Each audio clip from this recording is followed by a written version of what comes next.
ఆయన cutter BJP, ఆయన party నుంచి విడిపోతాడనో, ఇంకోటనో అని అనుకోవడం అయితే నేనైతే అనుకుంటలేను. ఎందుకంటే ఆయనకి ఇది ఈ బీజేపీ తప్ప ఇంక ఆయనకున్న ఆప్షన్ ఏముంది?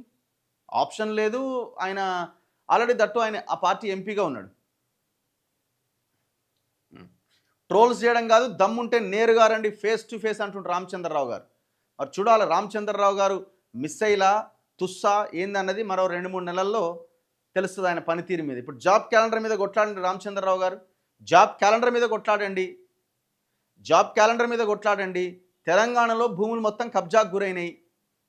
ఎస్సీ ఎస్టీ బీసీల భూములు మొత్తం పోయినాయి. అసైన్డ్ భూములు మొత్తం కొల్లగొట్టి పోయిన గవర్నమెంట్లో ఉన్నవాళ్ళు, ఈ గవర్నమెంట్లో ఉన్నవాళ్ళు కొన్ని చోట్ల కలిసి తింటున్నారు, పంచుకుంటున్నారు. మేము చాలా కేసెస్ని వెలుగులోకి తీసుకొచ్చినాం. ఒక్క దాంట్లో కూడా అడుగు ముందుకు పడతలేదు.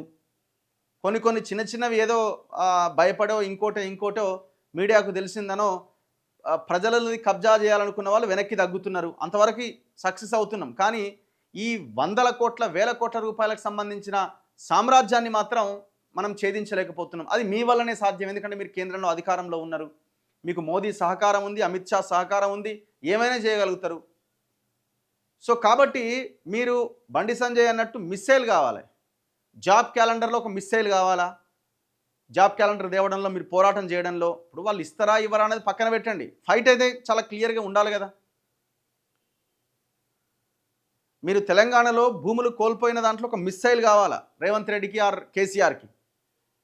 మరి ఆ మిస్సైల్ అవుతారా? పక్కన కిషన్ రెడ్డి ఉన్నాడు, ఇంకోరు ఉన్నారు, ఆ రియల్ ఎస్టేట్ కంపెనీలు ఉన్నాయి, ఇవన్నీ ఉన్నాయి. అసలు మీకు బీఆర్ఎస్ మీద కాంగ్రెస్ మీద పోరాటం చేయమని మీ పార్టీ హైకమాండ్ పర్ఫెక్ట్గా మీకు ఆదేశాలు ఇచ్చిందా? ఇది ఒక పెద్ద క్వశ్చన్ మార్క్.